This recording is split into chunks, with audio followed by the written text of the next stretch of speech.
Hi good morning. അപ്പോൾ ഞാനിന്ന് വന്നിരിക്കുന്നത് നമുക്ക് പല സമയങ്ങളിൽ ഉപയോഗിക്കാൻ പറ്റിയൊരു വെണ്ടയ്ക്ക മസാലക്കറി ആയിട്ടാണ് കേട്ടോ.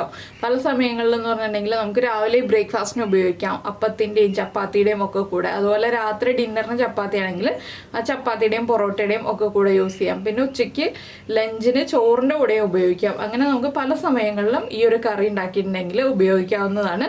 രാവിലെ നമ്മൾ ഈ ഒരു കറി തയ്യാറാക്കിയിട്ടുണ്ടെങ്കിൽ രാവിലെയും ഉച്ചയ്ക്കും രാത്രിയും ഉപയോഗിക്കാൻ പറ്റുന്ന കറിയാണ് നമ്മുടെ വെണ്ടയ്ക്ക മസാലക്കറി. അപ്പോൾ എങ്ങനെയാണ് ഈ ഒരു റെസിപ്പി തയ്യാറാക്കുന്നത് നോക്കാം. നമുക്ക് നമ്മുടെ ഇൻഗ്രീഡിയൻസ് നോക്കാം. നമ്മളിപ്പോൾ ഒരു 100 ഗ്രാം വെണ്ടയ്ക്ക എടുത്തിട്ടുണ്ട്. അതിലേക്ക് ഒരു മീഡിയം വലിപ്പമുള്ളൊരു തക്കാളി എടുത്തിട്ടുണ്ട്, ഒരു സവോള എടുത്തിട്ടുണ്ട്, ഒരു പച്ചമുളക്, ഒരു 4-5 അല്ലി വെളുത്തുള്ളി, ഒരു വലിയ പീസ് ഇഞ്ചി. ഇതെല്ലാം ചതച്ചെടുക്കാനുള്ളതാണ്. പച്ചമുളകും ഇഞ്ചിയും വെളുത്തുള്ളിയും ചതച്ചെടുക്കാനുള്ളതാണ്. സവോള ചെറുതായിട്ട് കട്ട് ചെയ്തെടുക്കുക. ബാക്കി വെണ്ടയ്ക്കയും തക്കാളിയും ഞാൻ കട്ട് ചെയ്ത് വെച്ചിട്ടുണ്ട്. തക്കാളി ഇതുപോലെ നമ്മൾ സാമ്പാറിലൊക്കെ കട്ട് ചെയ്യുന്ന പോലെ വലിയ പീസുകളായിട്ടാണ് കട്ട് ചെയ്ത് വെച്ചിരിക്കുന്നത്. വെണ്ടയ്ക്കാണെങ്കിൽ സാമ്പാറിലെ പീസുകൾ പോലെ തന്നെ വലിയ പീസുകളായിട്ടാണ് കട്ട് ചെയ്ത് വെച്ചിരിക്കുന്നത്. ആദ്യം നമുക്ക് ഈ ഒരു ഇഞ്ചി, പച്ചമുളക്, വെളുത്തുള്ളി ഇതെല്ലാം ഒന്ന് ചതച്ചെടുക്കാം. നമ്മുടെ മിക്സിയുടെ ജാറിലേക്ക് നമുക്കൊരു 1/2 ടീസ്പൂൺ പെരുംജീരകം, നമ്മുടെ വലിയ ജീരകം, അതുപോലെ തന്നെ നമ്മൾ എടുത്ത് വെച്ചിരിക്കുന്ന പച്ചമുളക് നമ്മുടെ എരിവനുസരിച്ച് ചേർക്കാം കേട്ടോ. ഞാനിപ്പോൾ ഇനി മുളക് പൊടിയൊക്കെ ചേർക്കുന്നതുകൊണ്ടാണ് ഒരു പച്ചമുളക് ചേർക്കുന്നത്. പിന്നെ ഇഞ്ചി, വെളുത്തുള്ളി ഇത്രയും ചേർത്ത് ഒന്ന് കറക്കിയെടുക്കാം. ഒരുപാട് അരഞ്ഞു പോകണ്ട, ഒന്ന് ചതഞ്ഞ് വരാനേ പാടുള്ളൂ. ഇതൊന്ന് ചതച്ചെടുക്കാം.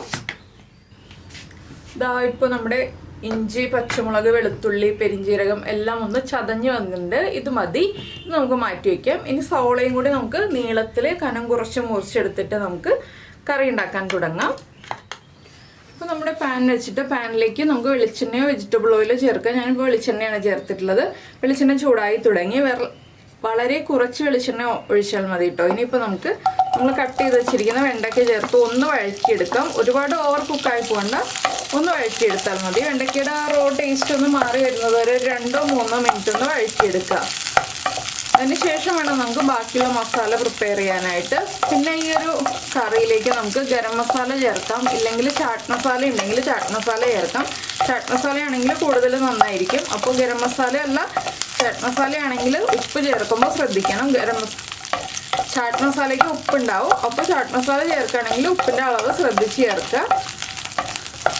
ഇനി വെണ്ടയ്ക്ക ഒന്ന് വഴന്ന് വരട്ടെ.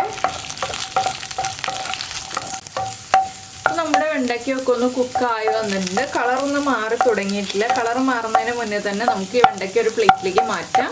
ഇനി ഇതേ പാനിൽ തന്നെ നമുക്ക് ബാക്കിയുള്ള മസാല പ്രിപ്പയർ ചെയ്തെടുക്കാം. ഇതേ പാൻ തന്നെ ഞാൻ വെച്ചിട്ടുണ്ട്. ഇതിലേക്ക് കുറച്ചുകൂടി വെളിച്ചെണ്ണ ചേർക്കാം.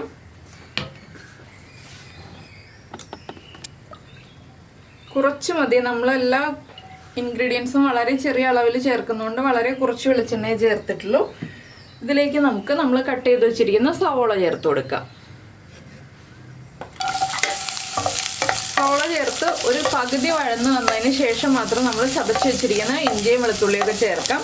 എന്താണെന്ന് വെച്ചാൽ ചതച്ച് വെച്ചിരിക്കുന്നതുകൊണ്ട് തന്നെ അത് വേഗം കുക്കായി കിട്ടും. നിങ്ങൾ മുറിച്ചാണ് ഇഞ്ചിയും വെളുത്തുള്ളിയും പച്ചമുളകും ചേർക്കുന്നതെങ്കിൽ ഇപ്പോൾ തന്നെ ചേർത്തോളൂ. ഈ ഒരു സവോളയുടെ കൂടെ തന്നെ ചേർത്തോളൂ.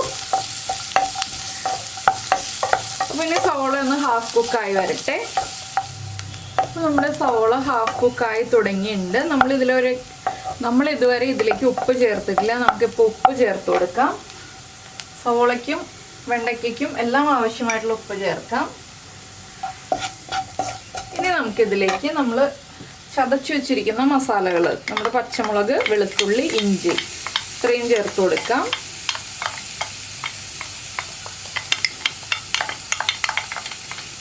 ഇതിൻ്റെ കൂടെ തന്നെ 2 തണ്ട് കറിവേപ്പിലയും ചേർക്കാം.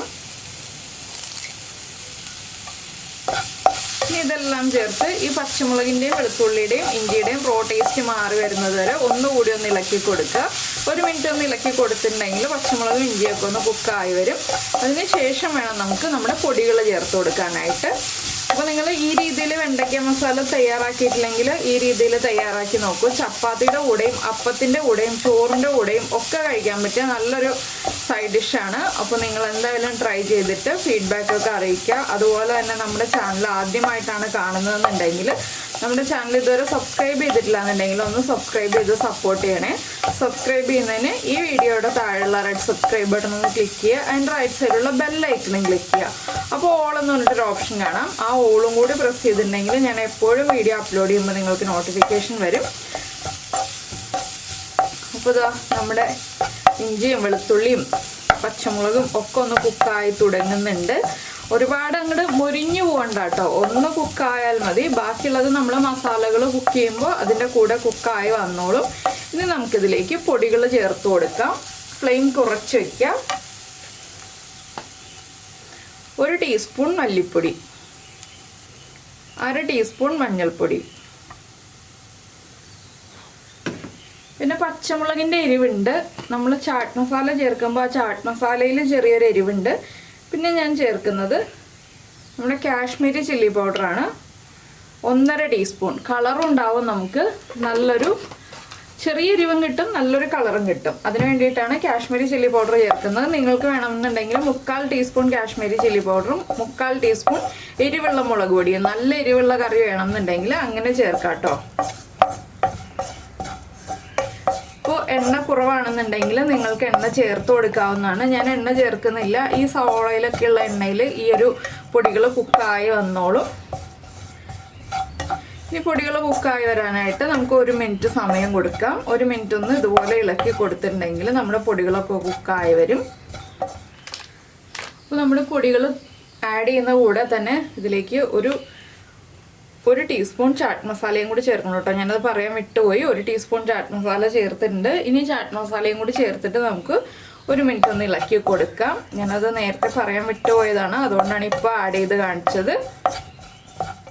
ഇപ്പോൾ നമ്മുടെ പൊടികൾ നന്നായിട്ട് കുക്കായി വന്നിട്ടുണ്ട്. നമുക്കിനി ഇതിലേക്ക് തക്കാളി കട്ട് ചെയ്തത് ചേർത്ത് കൊടുക്കാം.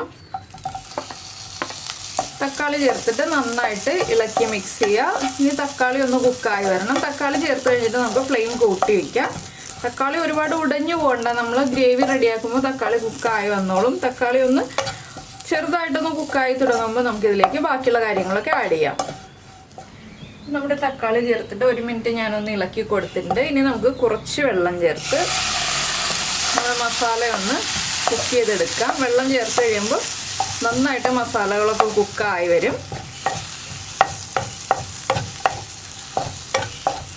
മസാലകൾ കുക്കാവാതുണ്ടെങ്കിൽ ഇതുപോലെ വെള്ളം ചേർത്തൊന്ന് കുക്ക് ചെയ്ത് കഴിയുമ്പോൾ ആ മസാലകളുടെ റോ ടേസ്റ്റ് ഒക്കെ മാറി നന്നായിട്ട് കുക്കായി വന്നോളും.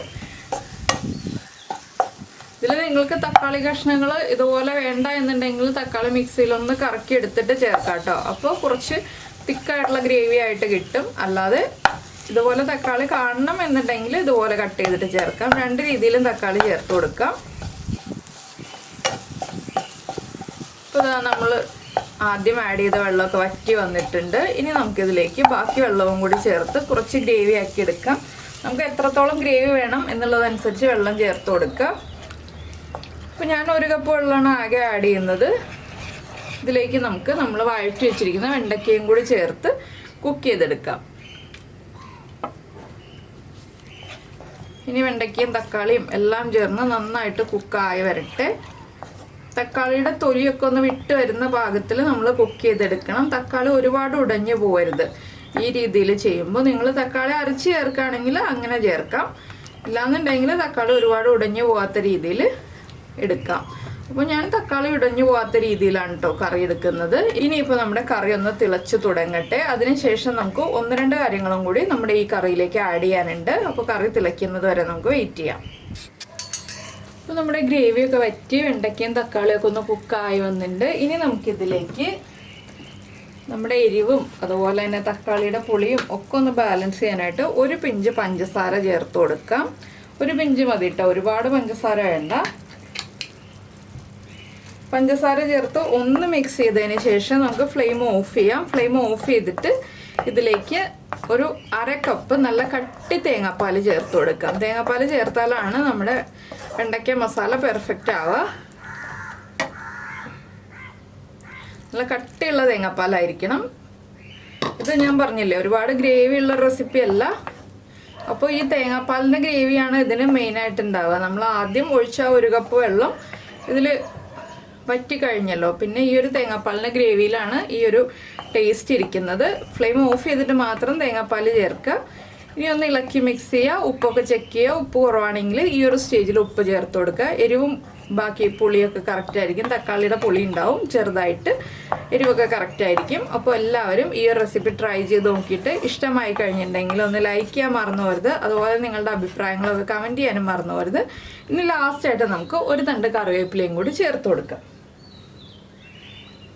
അപ്പോൾ ഇത്രയേ ഉള്ളൂ നമ്മുടെ റെസിപ്പി. വളരെ ഈസി ആയിട്ട് റെഡി ആയില്ലേ? ചപ്പാത്തിയുടെയും ചോറിൻ്റെയും ഒക്കെ കൂടെ കഴിക്കാൻ പറ്റുന്ന നല്ലൊരു സൈഡ് ഡിഷാണ്. അപ്പോൾ എല്ലാവരും ട്രൈ ചെയ്ത് നോക്കുക. നമുക്ക് നമ്മുടെ അടുത്ത റെസിപ്പിയുമായിട്ട് അടുത്ത ദിവസം വീണ്ടും കാണാം.